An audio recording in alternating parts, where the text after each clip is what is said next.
اعوذ باللہ من الشیطان الرجیم بسم اللہ الرحمن الرحیم والطور وکتاب مسطور فی رق منشور والبیت المعمور والسقف المرفوع والبحر المسجور ان عذاب ربک لواقع ما له من دافع صدق اللہ العظیم۔ اللہم صلی علی سیدنا مولانا محمد مبارک وسلم علیہ صلاۃ سلام کثیرا کثیرا۔ الحمدللہ آج ہم سورہ طور کا آغاز کر رہے ہیں۔ 27ویں پارے میں سورہ طور ہے، یہ مکی صورت ہے، اور یہ پچھلی سورت زاریات جو ہے اس کا اور اس سورت کا زمانہ ایک ہی ہے، یعنی ابھی فزیکل پرسیکیوشن سٹارٹ نہیں ہوئی تھی مکہ میں، لیکن مذاق اڑانا شروع ہو گیا تھا، شک پیدا کرنا، مذاق اڑانا، مکری کرنا سٹارٹ ہو گیا تھا۔ یہ اس زمانے کی صورت ہے، اور اللہ رب العالمین نے اس صورت میں بھی آخرت کے بارے میں ایویڈنسز پیش کیے ہیں، اپنی قدرت کی نشانیاں دکھائی ہیں۔ اتنے بڑے بڑے کام جو رب کرتا ہے، تو یہ جو انسان ہے، چھوٹا سا کیڑا ہے، یہ کہتا ہے کہ مجھے کیسے دوبارہ پیدا کرے گا۔ اللہ پاک نے قیامت کے آنے کے حوالے سے 5 قسمیں سورت کے شروع میں کھائی ہیں۔ 5 قسمیں اللہ نے کھائی ہیں، اپنی نشانیوں کے طور پہ ان چیزوں کو شہادت کے طور پہ پیش کیا ہے۔ ایک مرتبہ عمر رضی اللہ تعالیٰ عنہ آپ نے سورت کی تلاوت کی، اور آگے جو لفظ آ رہا ہے، ان عذاب ربک لواقع، انڈیڈ بے شک تیرے رب کا عذاب آنے والا ہے، ما لہ من دافع، کوئی اس کو روک نہیں سکتا۔ عذاب کا مطلب قیامت کا دن ہے، جس دن مجرموں کو سزا ملنی ہے، وہ وقت آنا ہے اور کوئی اس کو روک نہیں سکتا۔ تو یہ جب آیت پڑھی تو نماز کے بعد بیمار ہو گئے، 20 دن بخار نہیں اترا۔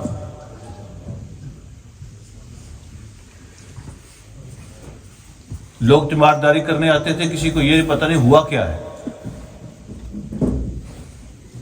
تو کبھی کبھی ایسا ہوتا ہے نا کہ کوئی ماحول ایسا ہوتا ہے، کوئی ٹائم ایسا ہوتا ہے، کوئی سچویشن ایسی ہوتی ہے کہ اس پہ زیادہ کلک ہو جاتی ہے۔ یہ آیت پڑھی تو جس پہ اللہ نے 5 قسمیں کھائی ہیں، اس کے بعد فرمایا کہ یہ تو قیامت کا دن ہے، تیرے رب کی پکڑ کا دن آنا ہے اور کوئی روک نہیں سکتا اس کو۔ تو جو سینسٹیو لوگ ہوتے ہیں تو یہ الفاظ جو ہوتے ہیں یہ ان کے دل میں اتر جاتے ہیں۔ ایک دفعہ جبیر بن مطعم رضی اللہ تعالیٰ عنہ ابھی مسلمان نہیں ہوئے تھے، تو یہ جبیر بن مطعم جو ہیں، جبیر بن مطعم بن عدی بن حاتم، ٹھیک ہے نا، حاتم تائی جس کو کہتے ہیں، جو مشہور سخی تھے، یہ ان کی جبیر بن مطعم بن عدی بن حاتم۔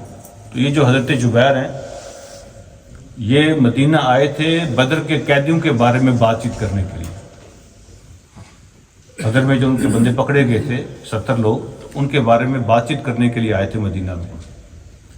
جب مدینہ میں پہنچے تو مغرب کی نماز کا وقت تھا، نبی علیہ الصلوۃ والسلام نماز کی امامت فرما رہے تھے، یہ مسجد کے بعد کھڑے ہو گئے، تو حضور علیہ الصلوۃ والسلام یہی سورہ طور آپ نے شروع فرمائی۔ تو کتنی مسجد تھی، چھوٹی سی مسجد تھی، میرے خیال میں 35 بائی 45 اتنی مسجد تھی اس وقت، دیواریں بھی کچی تھی، آواز بار آتی تھی، تو کھڑے ہو کے سن رہے تھے۔ تو کہتے ہیں کہ جب یہ آیتیں نبی علیہ السلام نے پڑھی سورۃ طور کے آغاز کی، تو مجھے ایسے لگتا تھا کہ یہ عذاب میرے اوپر گر جائے گا اور میں بچ نہیں سکتا۔ تو سورۃ طور نے ان کا دل بھی نرم کر دیا، اور مغرب کی نماز کے بعد ہی فوراً اسلام قبول کیا۔ لگتا تھا کہ اگر میں نے لیٹ کیا تو پکڑا جاؤں گا۔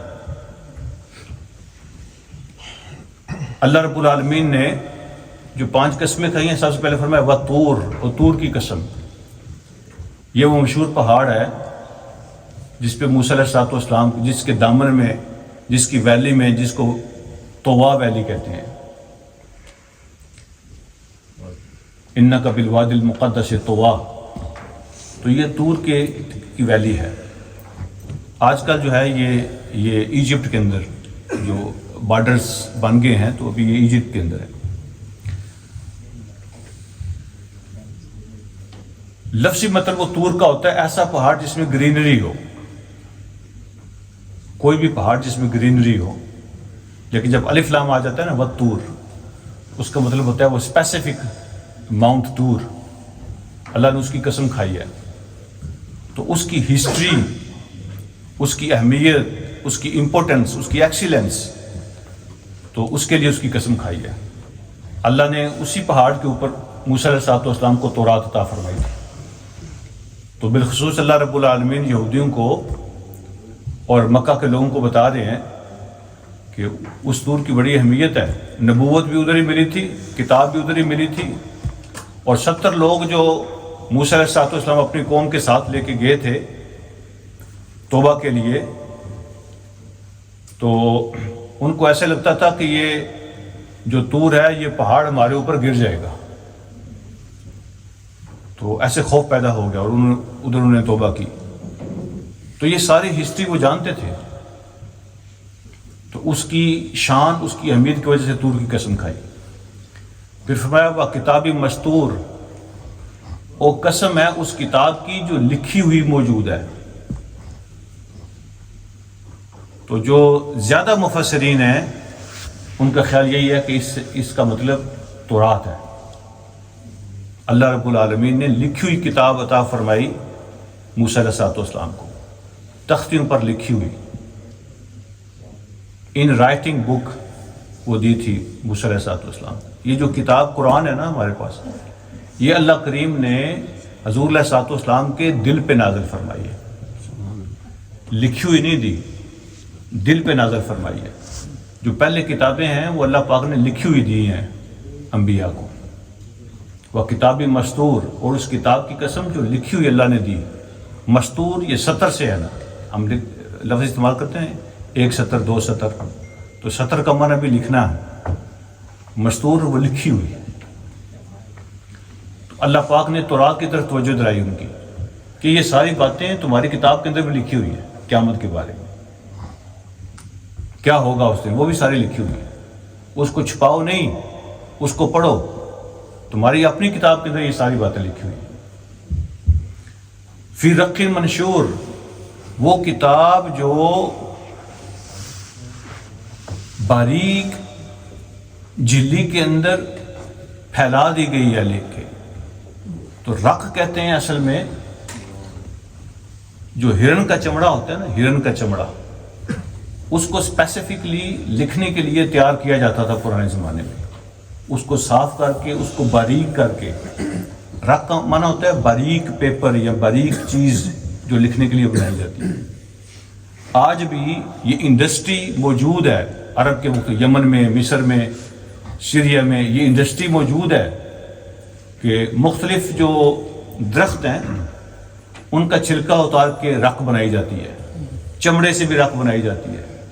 یہ کچھ عرصہ پہلے ملک زید اختر صاحب کہیں گئے ہوئے تھے وزٹ پہ، تو میرے لیے ایک چھوٹا سا لے کے آئے تھے جس پہ قرآن کے 1-2 لفظ لکھے ہوئے تھے، وہ رق پہ لکھا ہوا تھا دکھانے کے لیے. تو وہ باریک چمڑا تیار کرتے تھے اس پہ لکھنے کے لیے. تو وہ باریک چمڑے پہ لکھی ہوئی وہ کتاب. والبیت المعمور، اور اس گھر کی قسم جو بھرا ہوا ہے، بزی ہے. معمور کا مطلب بھرا ہوا، جو بزی ہے، جو بھرا ہوا ہے، اس گھر کی قسم. یہ بھی شان کے لیے اللہ پاک نے قسم اٹھائی ہے. تو کچھ لوگوں نے کہا کہ اس کا مطلب کعبہ ہے، تو کچھ لوگوں نے کہا اس کا مطلب بیت معمور ہے. بیت معمور ایک اور کعبہ ہے. جس طرح زمین پہ کعبہ ہے نا، ہر آسمان پہ ایک کعبہ ہے اس کے اوپر. جب حضور علیہ السلام معراج کے سفر میں تشریف لے گئے تھے تو 7ویں آسمان میں حضرت ابراہیم علیہ السلام ایک کعبہ کے ساتھ ٹیک لگائے بیٹھے تھے، وہاں ان کی ملاقات ہوئی تھی ان کے ساتھ، اور وہ بیت معمور ہے۔ اسی طرح ہر آسمان پہ ایک عبادت کی جگہ اللہ نے بیت معمور بنایا ہوا ہے، بالکل کعبے کے اوپر۔ اور جو بیت معمور ہے اس کے بارے میں حدیث میں آتا ہے کہ ایک دن میں 70,000 فرشتے اس میں داخل ہوتے ہیں عبادت کرنے کے لیے، اور وہ جو 70,000 فرشتے ایک دفعہ داخل ہو جاتے ہیں اس میں عبادت کے لیے، دوبارہ قیامت تک ان کی باری نہیں آنی، دوبارہ ان کی قیامت تک کے لیے ان کی ٹرن نہیں آئے گی، اتنے فرشتے ہیں اللہ کے، اور وہ ہر وقت فرشتوں سے بھرا رہتا ہے، اس لیے اس کو بیت معمور کہتے ہیں۔ والسقف المرفوع، اور قسم ہے اونچے چھت کی، آسمان کی طرف اللہ نے اشارہ فرمایا، اس کی شان کی طرف اللہ نے اشارہ فرمایا۔ والبحر المسجور، اور قسم ہے سمندر کی جو مسجور ہے۔ مسجور کے بھی کئی مطلب ہے، قرآن میں یہ لفظ کئی جگہ پہ سمندر کے لیے استعمال، وَإِذَا الْبِحَارُ سُجِّرَتْ، جب سمندر جو اس کو بھڑکا دیا جائے گا۔ ایک بحر مسجور کا معنی ہے جب سمندر کو آگ لگا دی جائے گی، وہ بھڑک اٹھیں گے۔ تو لوگ کہتے ہیں پانی کو کیسے آگ لگ جائے گی؟ تو مفسرین بیان فرماتے ہیں کہ پانی جو ہے نا، آپ اپنے سائنسدانوں سے پوچھ لیں کہ پانی کیسے بنتا ہے، تو دو گیسیں جو ہے نا اس کا مجموعہ ہے پانی۔ ایک گیس جو ہے نا وہ خود جلتی ہے، اور دوسری گیس جو ہے نا وہ جلاتی ہے، ان دونوں کو مل کے پانی بنتا ہے۔ اور جب اللہ ان کو سیپریٹ کر دیں تو دونوں ہی آگ ہیں، سمندر ہے ہی آگ کا بھرا ہوا، ابھی دونوں گیسیں اکٹھی ہیں تو پانی بن گیا ہے۔ جب وہ الگ الگ ہو جائیں تو ایک جلتی ہے دوسری جلاتی ہے، اللہ ان گیسز کو الگ کر دیں گے، سمندر کو آگ لگ جائے گی۔ 2/3 جو دنیا ہے نا اس پہ پانی ہے، اور یہ سارا آگ کا گولا ہے۔ اب اللہ کی شان دیکھیں، اللہ رب العالمین اس کی طرف اشارہ فرمایا۔ اور دوسرا مسجور کا معنی ہے بھرا ہوا، لبریز۔ 2/3 دنیا میں پانی ہے، اور اس کی جو سمندر کی گہرائی ہے نا وہ 12 کلومیٹر تک ہے، اور وہ بھرا ہوا کس چیز سے؟ ایسی ایسی مخلوقات اس کے اندر ہے، بندہ حیران ہو جاتا ہے۔ 1 ملین کریچرز ہیں، مور دین 1 ملین سمندر کے اندر، مختلف قسم کے، اور اس میں ایک مچھلی جو ہے نا وہ کچھ ایسی بھی قسمیں ہیں مچھلیوں کی جو 150 ٹن سے بھی ہیوی ہیں۔ وہ ایک دفعہ جب منہ کھولتی ہے نا تو ایک خوراک کے اندر، ایک ہی لقمے میں جو چھوٹی فش اس کے اندر جاتی ہے وہ 4 ٹن سے زیادہ ہوتی ہے۔ ایسی ایسی بھی مخلوق اللہ کی وہاں موجود ہے۔ تو وہ ایسی خزانوں سے بھرا ہوا ہے، سمندر کے اندر خزانے ہیں، اس سے بھرا ہوا ہے، پانی سے بھرا ہوا ہے، مخلوقات سے بھرا ہوا ہے، منرل سے بھرا ہوا ہے۔ اور اس کا ایک مطلب مسجور کا معنی ہے جو جس کو روک دیا گیا ہے، بند کر دیا گیا ہے، کنٹرولڈ۔ اور اگر اللہ سمندر کو کنٹرول نہ کرے تو 2/3 پانی ہے دنیا میں، تو اگر وہ نکل جائے تو یہ جو چھوٹی سی زمین ہے 1/3 وہ نظر ہی نہ آئے۔ اللہ نے اس کو روکا ہوا ہے، اللہ اپنی شان بتا رہے ہیں، اتنی بڑی بلا جو اللہ نے روکی ہوئی ہے۔ ابھی ایک بادل برسٹ کر رہا ہے، ابھی 300 سے زیادہ لوگ جو ہے نا وہ بھی یہ بنیر اور دیر سواد کے علاقے میں پچھلے 1 ہفتے میں ان کی ڈیتھ ہو گئی ہے، کئی دیہات ختم ہو گئے۔ کیا ہوا ہے؟ بادل برسٹ ہو گئے ہیں۔ یہ ایک نئی چیز جو ہے نا آپ دیکھ رہے ہیں، یعنی ٹنوں کے حساب سے ایک ہی دفعہ پانی نیچے گر جاتا ہے۔ اور یہ جو اللہ رب العالمین بارش برساتے ہیں نا، ایک قطرہ آتا ہے، اگر یہ اکٹھا ہی آ جائے تو یہ حال ہوتا ہے۔ یہ اللہ رب العالمین کی رحمت ہے کہ ایک قطرہ اس کو برساتا ہے۔ اور اگر یہ ڈائریکٹ گرے نا تو ایک جو قطرہ گرتا ہے نا، جو ڈائریکٹ آ کے گرے تو ایک میزائل کے برابر اس کے اندر پاور ہوتی ہے۔ تو آپ اندازہ فرمائے کہ جہاں وہ بادل برسٹ ہوتا ہے نا، کراؤڈ برسٹ ہوتا ہے، اس میں ایسے لگتا ہے جیسے بم پھٹا ہے اور نیچے گڑھے بن جاتے ہیں۔ اتنے بڑے بڑے پتھر جو ہے نا وہ ٹریکٹر بھی نہیں اٹھا سکتے، جو ابھی لوگوں کی گلیوں میں پہنچ گئے ہیں، گھروں میں پہنچ گئے ہیں۔ اللہ نے سمندر کو روکا ہوا ہے، والبحر المسجور، اور قسم اور سمندر کی جس کو اللہ نے قابو کیا ہوا ہے۔ اور یہ 5 قسمیں کھانے کے بعد اللہ فرماتے ہیں ان عذاب ربک لواقع، تیرے رب کی پکڑ والا دن جو ہے نا وہ آنا ہے، ما لہ من دافع، کوئی اس کو روک نہیں سکتا۔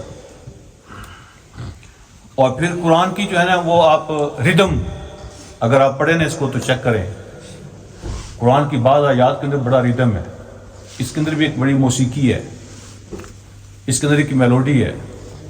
اور جب یہ جو پوئٹ قسم کے لوگ ہوتے ہیں نا، شاعر جن کا مزاج ہوتا ہے، تو وہ جب ان آیات کو پڑھتے ہیں تو حیران ہوتے ہیں کہ یہ کیسا کلام ہے۔ یہ قرآن جو ہے نا یہ پوزیس کر لیتا ہے، بندے کو پوزیس کر لیتا ہے، لٹرلی پوزیس کر لیتا ہے، اگر کوئی تھوڑا سا بھی بندہ اس کا سینس رکھتا ہو۔ تو پھر اللہ رب العالمین آپ اس کو ان آیات کو اگر ردم کے ساتھ پڑھیں تو آپ جو ہے نا یہ ایسے اس کی شان ہی اور ہو جاتی ہے۔ والطور وکتاب مسطور فی رق منشور والبیت المعمور والسقف المرفوع والبحر المسجور، آپ اس کو پڑھتے چلے جائیں، اس طرح کئی حصے ہیں قرآن کے، اس کے اندر ردم ہے، ایسے بندے کو ہلا دیتا ہے۔ پھر اللہ فرماتے ہیں یوم تمور السماء مورا، جس دن آسمان لرز جائیں گے۔ یہ مور کا معنی پتہ کیا ہوتا ہے؟ ایک اونچا درخت ہو اور جب تیز آندھی چلتی ہے تو کبھی آپ نے اس درخت کو دیکھا ہے، کبھی وہ ادھر جاتا ہے، کبھی ادھر جاتا ہے، کبھی ایسے، کبھی آگے کبھی پیچھے، ایسے وہ جا رہا ہوتا ہے، اس کو مور کہتے ہیں۔ ٹھیک ہے، زلزلہ آ جاتا ہے درخت کے اوپر، وہ کبھی ادھر کبھی ادھر جاتا ہے، آگے پیچھے دائیں بائیں موو ہوتا ہے، اس کو مور کہتے ہیں۔ میں یہ آیات پڑھ رہا تو میرے ذہن میں آ رہا تھا یہ بات کہ ہو سکتا ہے جو ہمارا جو جانور پرندہ مور ہے اس کو بھی اس لیے مور کہتے ہیں کیونکہ وہ جو ہے نا وہ ڈانسنگ کی وجہ سے، اس کی موومنٹ کی وجہ سے دائیں بائیں آگے پیچھے، تو مور کا معنی لٹرلی یہی ہوتا ہے کہ لرز جانا۔ تو اللہ رب العالمین فرماتے ہیں کہ جو سالڈ آسمان ہے اس دن قرآن میں جگہ جگہ آتا ہے کہ قرآن میں آسمانوں میں دروازے بن جائیں گے، آسمان پھٹ جائیں گے، ٹوٹ جائیں گے۔ جب آسمان ٹوٹے گا تو ساری ہیونلی باڈیز ختم ہو جائیں گی، یہ چاند سورج تارے سب گر جائیں گے، ختم ہو جائیں گے، یہ پوری ہیونلی باڈیز جو ملین کے حساب سے گلیکسیز ہیں ختم ہو جائیں گی۔ یوم تمور السماء مورا، جس دن آسمان لرز اٹھے گا، ٹکڑے ٹکڑے ہو جائے گا۔ اللہ فرماتے ہیں جیسے کوئی ٹیبل پہ پڑے ہوئے پیپر کو ایسے لپیٹتے ہیں نا اپنے ہاتھوں میں، ایسے اللہ ایسے آسمان کو لپیٹ لیں گے۔ وَتَسِيرُ الْجِبَالُ سَيْرًا، اور پہاڑ اڑنے لگیں گے، چلنے لگیں گے۔ سیر کا مطلب چلنا ہے۔ یہ جو پہاڑ ہے نا آلموسٹ یہ 2/3 زمین کے اندر ہوتے ہیں، 1/3 زمین کے اوپر ہوتے ہیں۔ تو اللہ نے زمین کے لیے اس کو ٹینٹ پن بنا دیا ہے۔ وقت آئے گا کہ اتنے مضبوط پہاڑ جو ہے نا ایسے اڑ رہے ہوں گے جیسے روئی اڑتی ہے، وول کی طرح یہ اڑ رہے ہوں گے۔ آسمان پھٹ جائیں گے، پہاڑ اڑ رہے ہوں گے۔ اس دن کے بارے میں سوچو، وَتَسِيرُ الْجِبَالُ سَيْرًا، جس دن پہاڑ اڑ رہے ہوں گے۔ اللہ اپنی عظمت دکھا رہے ہیں، اپنی قدرت بیان کر رہے ہیں۔ یہ سسٹم سارا ختم ہو جائے گا۔ فَوَيْلٌ يَوْمَئِذٍ لِّلْمُكَذِّبِينَ، تباہی ہے اس دن ان لوگوں کے لیے جو جھٹلانے والے ہیں، جو انکار کرنے والے ہیں، ان کے لیے بربادی کا دن ہوگا۔ الذین هم فی خوض یلعبون، وہ لوگ جو خوض کا معنی ہوتا ہے پانی کے اندر اترنا۔ جاتے ہیں لوگ پانی میں کھیلنے کے لیے، سوئمنگ کے لیے۔ جب کوئی بندہ پانی میں اترتا ہے نا، نہر میں، نالے میں، ندی میں، تو اس کو یہ نہیں پتا ہوتا کہ اس کا پاؤں کس جگہ پہ لگے گا، نیچے کیا ہوگا اس کے پاؤں میں۔ ٹھیک ہے، اس لیے اس کو خوض کہتے ہیں۔ کوئی پتہ نہیں ہے ڈیسٹینیشن کیا ہے، لینڈنگ کہاں ہوگی اس کے پاؤں کی۔ تو اللہ فرماتے ہیں کہ ان لوگوں کے لیے اس دن تباہی ہے جو انکاری ہیں اور دنیا کی زندگی میں ایسے تیر رہے ہیں، یلعبون، اور مذاق اڑاتے پھرتے ہیں، کھیل تماشے میں لگے ہوئے ہیں، کھیل تماشے میں لگے ہوئے ہیں۔ اور کسی چیز کو سیریس نہیں لے رہے، ان کے لیے تباہی ہے۔ مذاق میں اور کھیل تماشے میں لگے ہوئے۔ ہمیں ہر بندے کو پتہ ہے آج کل کہ لوگ ٹک ٹاک ویڈیوز کیسے بناتے ہیں، اس میں جو لڑائیاں دکھائی جاتی ہیں نا، لڑائیاں وہ بھی پلان اور ریکارڈڈ ہوتی ہیں، ٹھیک ہے، وہ بھی بنائی جاتی ہیں، اور جو کچھ چیزیں اس میں دکھائی جاتی ہیں اس میں انفارمیٹیو چیزیں کتنی ہوتی ہیں، اور یہ موج مستی کے لیے اور ٹائم پاس کے لیے کتنی ہوتی ہیں، اور بندے اس میں غرق ہیں۔ جیسے بندہ پانی میں جاتا ہے، اس کو پتہ نہیں ہے کہ لینڈنگ میری کہاں ہے، میرے پاؤں نے کہاں جانا ہے، یہ پتہ نہیں ہوتا اس کو کہ نیچے کیا آئے گا۔ ایسے بندے یہ ٹک ٹاک کے اور سوشل میڈیا کے سمندر میں ہیں، اور ان کو احساس نہیں ہوتا وقت کہاں جا رہا ہے، گھنٹوں اس میں لگ جاتے ہیں، ختم، وہ وقت کو کھا رہا ہے، اور لوگ جہاں جس انجوائمنٹ کے لیے بیٹھے ہوئے ہیں، یلعبون، کھیل تماشے میں لگے ہوئے ہیں، وقت کا احساس نہیں ہے۔ یعنی ایوریج ایج جو ہے نا وہ 60 سال ہے، 60 سال، اور پہلے 30 تو اس میں لگ جاتے ہیں نا، پڑھائی ختم نہیں ہوئی، ابھی جاب سٹارٹ نہیں ہوئی ہے، ابھی یہ نہیں ہوا، ابھی وہ نہیں ہوا، ابھی شادی ہوئی ہے، اسی چکر میں لگ جاتے ہیں، اور اس کے بعد جو باقی وقت گزرتا ہے وہ کھیل تماشے میں لگ رہا ہے۔ اللہ رب العالمین فرماتے ہیں اس دن ان لوگوں کے لیے بربادی ہے جو کھیل تماشے میں اپنے وقت کو ضائع کر رہے ہیں۔ آؤٹ پٹ کیا ہے سوائے انجوائمنٹ کے؟ کیا کچھ سیکھنے کو ملتا ہے آپ کو؟ جو سیکھنے کو ملتا ہے وہ دیکھیں، جس میں کچھ سمجھنے کی کوئی میسج ہو، جس میں آپ کو کچھ سیکھیں، آپ کو کوئی انفارمیشن ملے، کوئی خبر ملے، آپ کو کوئی نیوز مل جائے، کوئی چیز مل جائے، وہ دیکھنے میں کوئی حرج نہیں ہے۔ لیکن جو سٹف ہم دیکھ رہے ہوتے ہیں، کیا وہ کھیل تماشے کے علاوہ بھی کوئی چیز ہے؟ وہ تماشے میں اپنی زندگی کو ضائع کر رہے ہیں۔ یوم یدعون الی نار جہنم دعا، اس دن کے بارے میں سوچو کیا ہوگا اس دن جس دن ان کو دھکے دے کر دوزخ کی آگ میں پھینکا جائے گا۔ تو ان کی جو موج مستی میں اللہ کو للکارتے تھے نا دنیا میں، تو کدھر ہے قیامت؟ یہ کیسی مذاق کی باتیں کرتے ہو کہ مرنے کے بعد دوبارہ اٹھایا جائے گا؟ تو اللہ ان کو پوری کائنات لوگوں کے سامنے ذلیل کریں گے، ایسے نہیں پکڑ کے، جس طرح کسی مجرم کو گھسیٹ کے لے جایا جاتا ہے نا، ایسے ان کو گھسیٹ کے دھکے دے کے دوزخ کی آگ میں پھینکا جائے گا، اور پھر ان سے کہا جائے گا ھذہ النار التی کنتم بہا تکذبون، یہ ہے وہ آگ جس کا تم انکار کیا کرتے تھے۔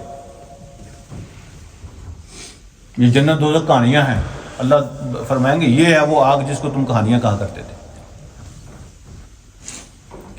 افسحر ھذا ام انتم لا تبصرون، وہ کہتے تھے کہ نبی علیہ الصلوۃ والسلام جو کچھ بیان کرتے ہیں نا، یہ الفاظ کا جادو ہے، اس کے علاوہ کچھ نہیں، اس ورڈز میجک، نتھنگ ایلس۔ تو اللہ یہی بات ان سے پوچھیں گے، افسحر ھذا، اب بتاؤ کہ یہ الفاظ کا جادو ہے، ام انتم لا تبصرون، یا تم اندھے ہو گئے ہو، یہ آنکھیں کھول کے دیکھو کہ تم اندھے ہو یا یہ صرف الفاظ کا جادو ہے۔ یہ کہانیاں ہیں، کھولو آنکھیں اور دیکھو۔ اصلوہا فاصبروا او لا تصبروا سواء علیکم، داخل ہونا پڑے گا اس میں، داخل ہو جاؤ اس میں، آج تم صبر کرو یا صبر نہ کرو کوئی فرق نہیں پڑے گا، چیخو پکارو یا خاموش رہو۔ ہوتا ہے نا بعض کا بندہ کہتا ہے دنیا میں سمجھتا ہے سچویشن ہے کہ میں اگر حال دعائی ڈالوں گا، شور شرابہ کروں، ہو سکتا ہے میری کو مدد کو پہنچ جائے، ہو سکتا ہے مجھ پہ کسی کو ترس آ جائے۔ تو اللہ ان کو بتائیں گے کہ آج جتنا رو گے یا خاموشی سے برداشت کرو اس عذاب کو، کوئی فرق نہیں پڑنے والا۔ انما تجزون ما کنتم تعملون، تمہیں آج جو کچھ ملے گا یہ سب وہ ہے جو تم خود کیا کرتے تھے، یہ تمہارے اپنے اعمال ہیں، اللہ کی طرف سے کوئی زیادتی نہیں ہوگی۔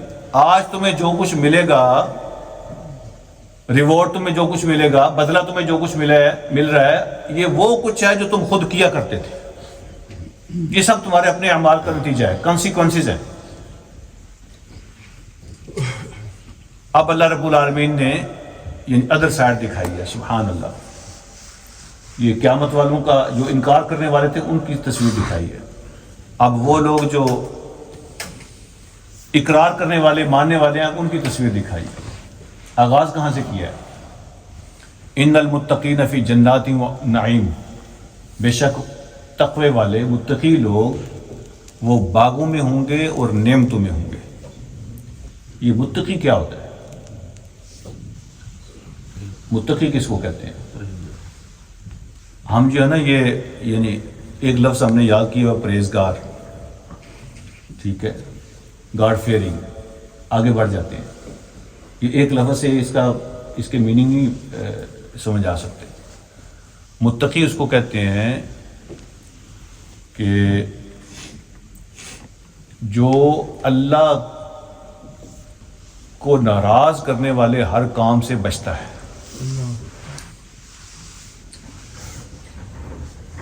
جس سے رب ناراض ہو نا، ایسی ہر بات سے، ایسے ہر کام سے بچتا ہے. تقویٰ کا معنی بچنا ہوتا ہے، اوائڈ کرنا.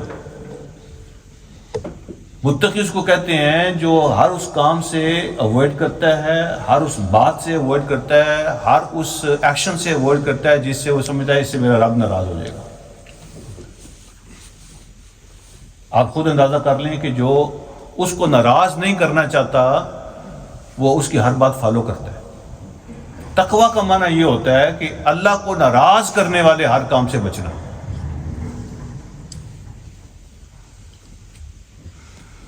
تو جب میرا کنٹرول میرے نفس کے پاس ہو، یہ روز کی ہمارے ایکسپیرینس میں ساری روز باتیں آتی ہیں. بڑے اچھے بہترین 5 وقت کے نمازی لوگ، 5 وقت کے نمازی، عام طور پہ آپ ان کو بولتے ہوئے بھی نہیں دیکھتے، اتنے وہ شریف لگتے ہیں. لیکن وہ اس وقت تک شریف لگتے ہیں جب تک ان کو کوئی چھیڑتا نہیں، ان کے مزاج کے خلاف کوئی بات نہیں ہوتی. کیونکہ تھوڑا سا ان کے مزاج کے خلاف کوئی بات ہو جائے تو آپ حیران ہوتے ہیں، وہ سیدھا ادھر سے پکڑتے ہیں، ایک دم بفر جاتے ہیں، ایک دم آؤٹ آف کنٹرول، ایسے ہو جاتے ہیں. پسند کے اور مزاج کے خلاف ذرا کوئی بات ہوئی نہیں کہ بس وہ جناب آؤٹ آف کنٹرول ہو جاتی. متقی وہ ہوتے ہیں جو ہر اس بات سے، ہر اس کام سے رکتے ہیں، اوائڈ کرتے ہیں جس سے اللہ ناراض ہوتا ہے. آپ کو پسند ہو یا آپ کو پسند نہ ہو. تو ایسے جو لوگ ہیں نا جو تقوی والے ہیں، اللہ کہتے ہیں ان کے لیے باغات ہیں، ان کے لیے نعمتیں ہیں. فاکہین بما آتاہم ربہم، وہ خوش ہوں گے ان نعمتوں کے اندر جو ان کے رب نے ان کو دی ہوگی. یہ لفظ اللہ نے کیوں فرمایا ہے فاکہین؟ خوشی بڑی ضروری ہے. کبھی کبھی ایسا ہوتا ہے، اور یہ بھی ایوری ڈے ایکسپیرینس ہے، کچھ لوگ ان کے پاس سب کچھ ہے، دولت اللہ نے دی ہوئی ہے، اولاد اللہ نے دی ہوئی ہے، اچھے گھر، اچھی گاڑیاں، اچھے بزنس ہیں، سب کچھ، لیکن خوش نہیں ہے اندر سے. آپ چھیڑ کے دیکھ لینا، آپ ان کو چھیڑ کے دیکھ لینا. اچھے کھانے کھاتے ہیں، اچھے گھروں میں رہتے ہیں، اچھے کپڑے پہنتے ہیں. اس کا کیا مطلب ہوا کہ مٹیریل نے ان کو خوش نہیں کیا. سارا مٹیریل دنیا کا ہے ان کے پاس، لیکن اندر سے خوش نہیں ہے.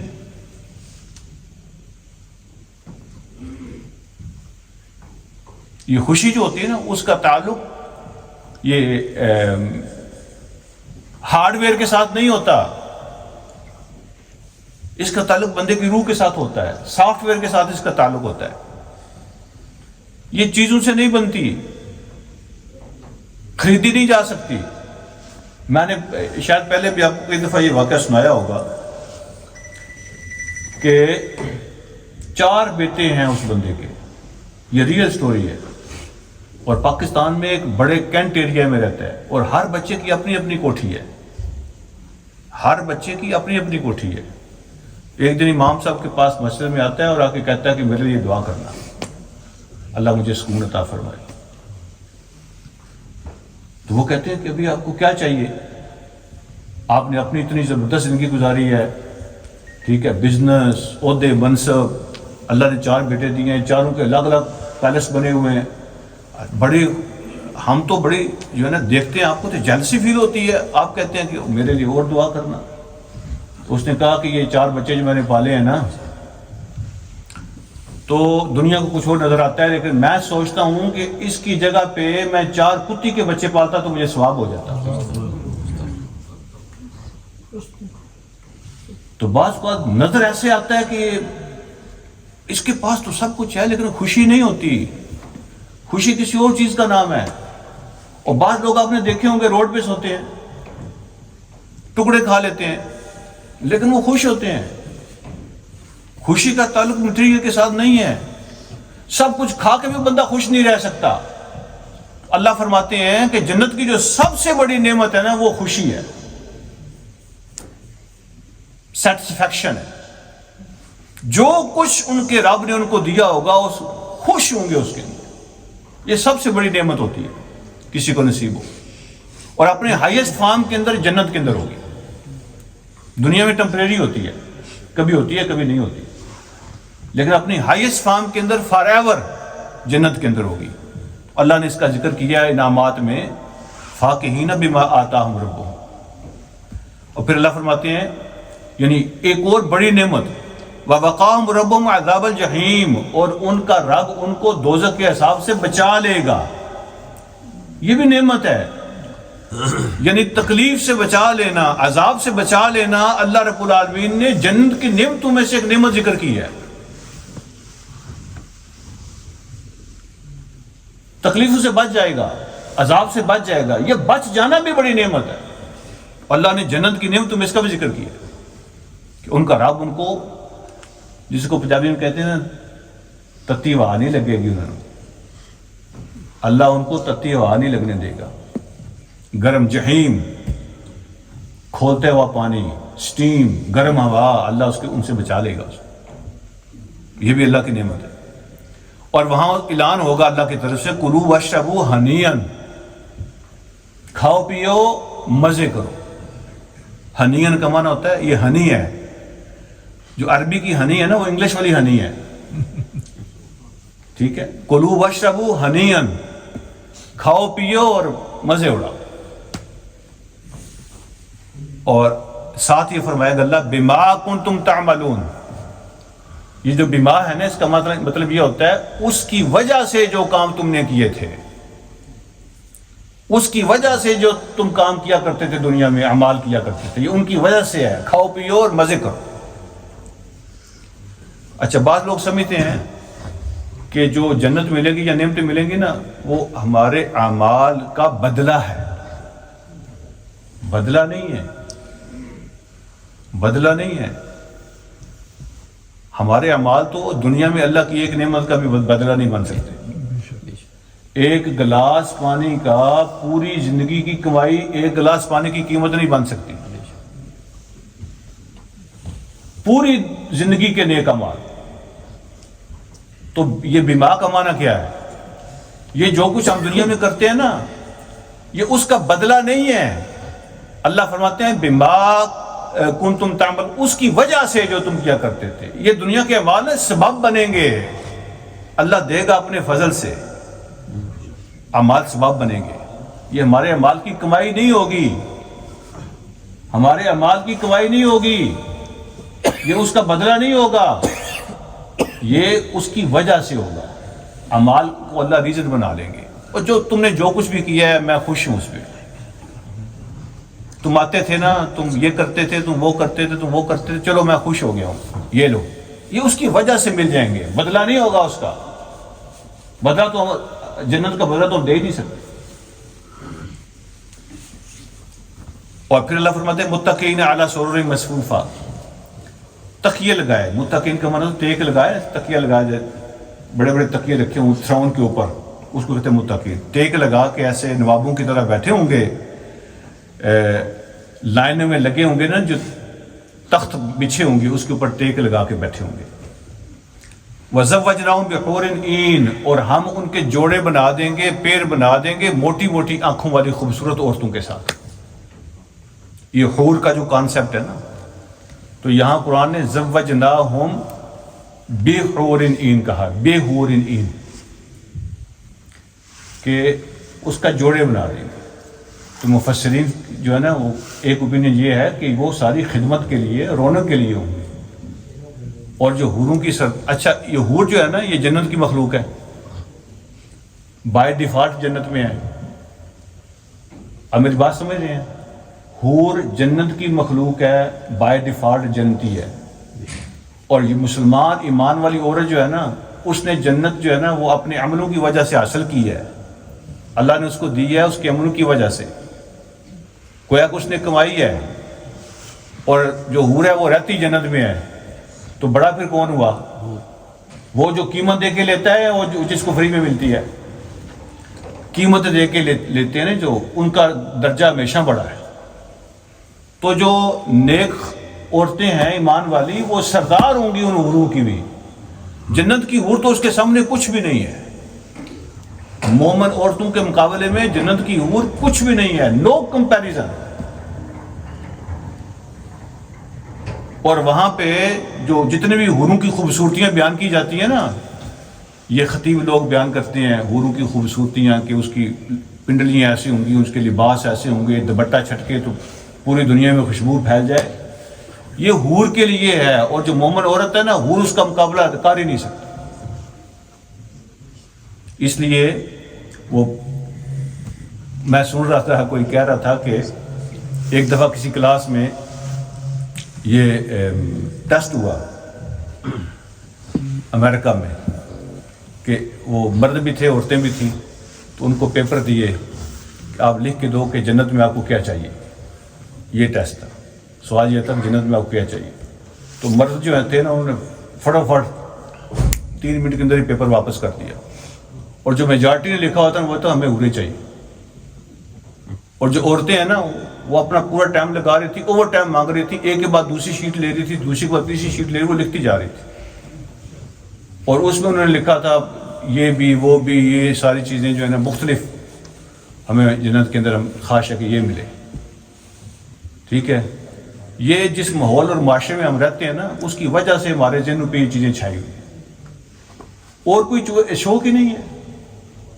یا پیٹ کا شوق ہے، اور یا پھر یہ ڈیزائرز ہیں. اس کے علاوہ کوئی شوق ہی نہیں ہے. جنت کا ماحول دنیا کا ماحول نہیں ہوگا. جنت کا دل دنیا کا دل نہیں ہوگا. جنت کا دماغ دنیا کا دماغ نہیں ہوگا. جنت کی خواہشیں دنیا کی خواہشیں نہیں ہوں گی. اور وہاں سب کچھ خدمت کے لیے ہوگا. یہ کمپنی کے لیے، خدمت کے لیے ہوں گی. اور مومن عورت کا مقابلہ جنت کی حوریں نہیں کر سکتی. یہ وہاں سردار ہوگی، وہ ساری اس کی خادمائیں ہوں.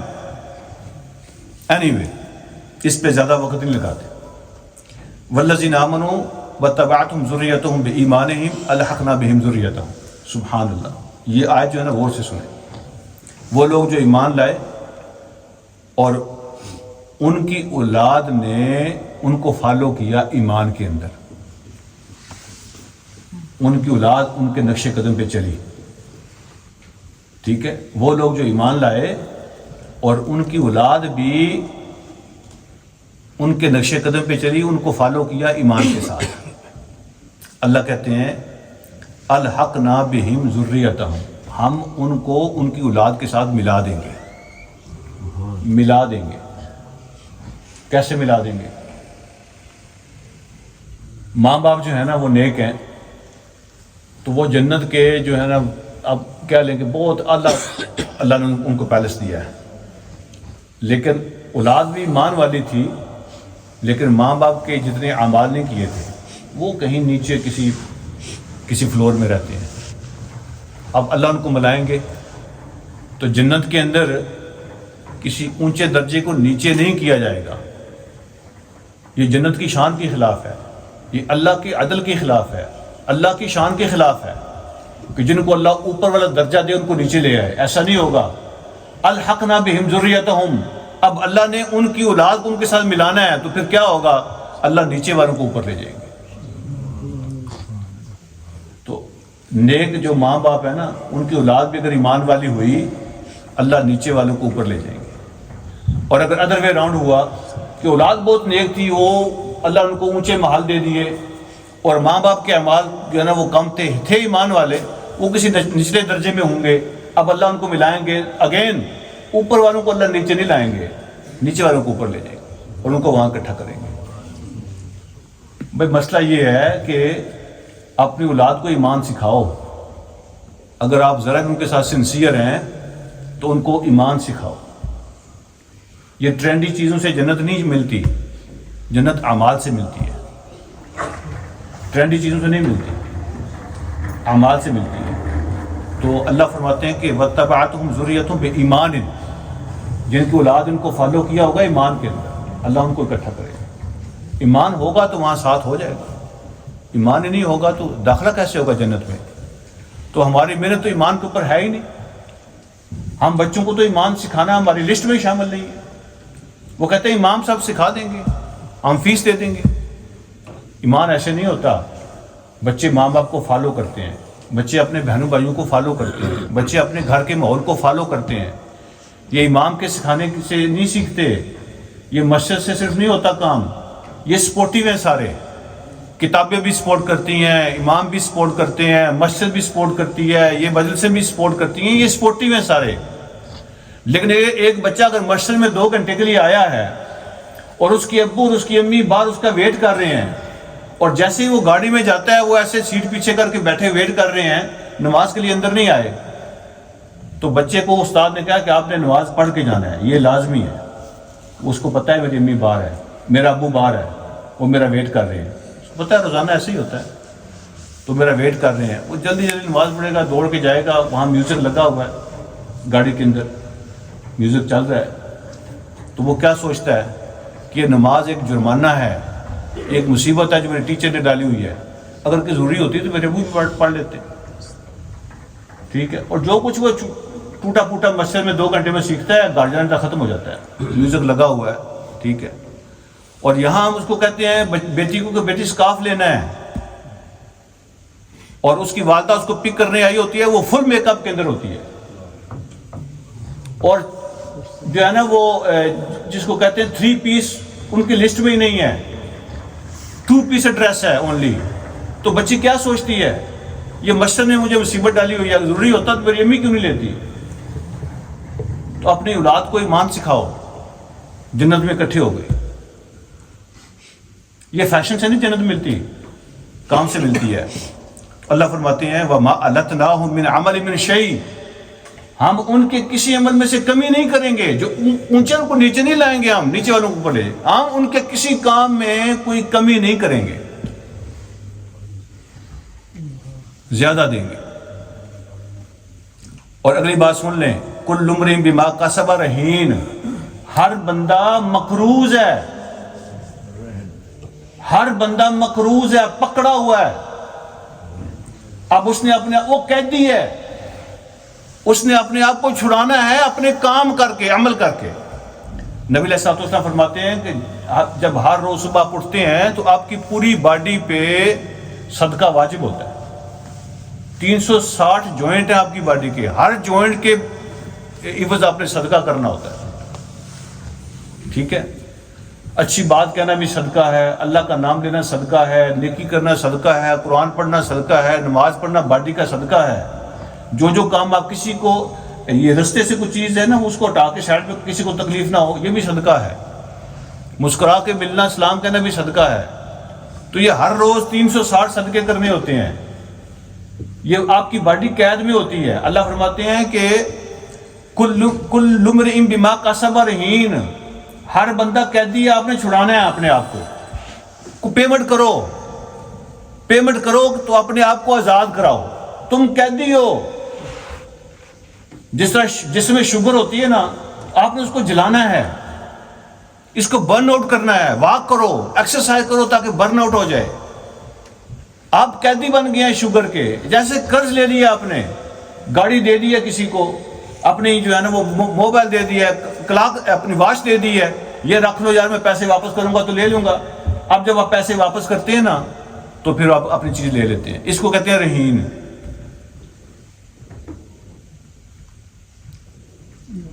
تو واپس کرو اور اپنے آپ کو آزاد کراؤ. قرضہ چڑھا ہوا ہے تمہارے اوپر، اور وہ قرض کیسے واپس کرنا ہے؟ نیک اعمال کے ذریعے سے.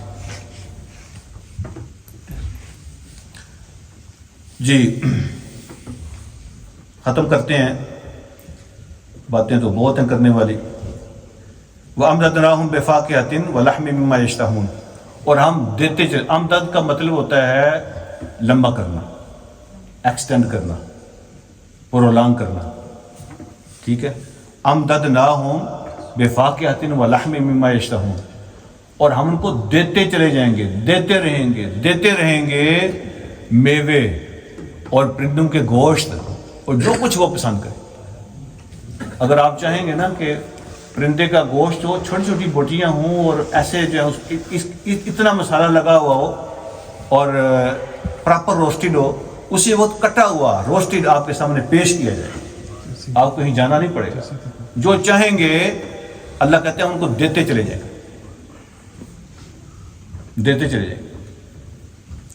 یہ بھی یہاں بھی بفاقیہ دن کہا نا، یہ بھی اس فاقہین سے نکلا ہوا ہے. ایسی چیزیں جو کھانے کے بعد آپ کو خوشی ملتی ہے. یہاں پتہ کیا ہوتا ہے، ہم کھاتے ہیں بڑا مزہ آتا ہے، لیکن کھانے کے بعد تکلیف دیتی ہیں. یہ کبھی کہ دوست کڑھائی کھانے لے جاتے ہیں نا، تو کڑھائی کھانے میں تو بڑا مزہ آتا ہے، لیکن اس کے بعد ساری رات پانی پیتے گزر جاتی ہے، نیند بھی صحیح نہیں آتی. ٹھیک ہے. وہ پتہ چلتا ہے بعد میں کہ ابھی رس ملائی کھائی ہے، وہ کھاتے ہوئے تو بڑی اچھی لگی ہے، پتہ چلا بعد میں پیچز لگ گئے ہیں، لوز موشن ہو گئے. کھانا اور ہے، بعد میں تکلیف دیتی ہیں چیزیں، کھانے میں مزہ آتا ہے. اللہ کہتے ہیں جنت کی جو نعمتیں وہ فاقہہ ہیں، وہ کھاؤ گے تو بھی مزہ آئے گا، کھانے کے بعد پریشانی والی کوئی بات نہیں ہوگی. جو پسند کرو گے تمہیں ملے گا. اور یہاں پہ بات کو ختم کرتے ہیں کیونکہ 33 پہ مغرب کی اذان بھی ہے. بہرحال نعمتوں کا بیان آگے چل رہا ہے، اتنی زبردست باتیں آگے آ رہی ہیں اپنی اولاد کے بارے میں. جو بندہ صرف پریشان و فکر مند رہتا ہے، اللہ میں نے اپنی کوشش کر دی، میں اس سے زیادہ نہیں کر سکتا، میرے بچوں کو بچانا، اللہ ان کی حفاظت کرنا، یہ جو خوف ہے کہ کہیں گناہ میں نہ پڑ جائے، یہ جو پریشانی ہے، قرآن کہتا ہے یہ پریشانی بھی عبادت ہے، اور اس پریشانی کی وجہ سے اللہ ان کو بچا لیں گے. یہ آگے آ رہی ہے ساری بات. اللہ مجھے اور آپ کو سمجھنے کی عمل کی توفیق عطا فرمائے. وآخر دعوانا الحمدللہ.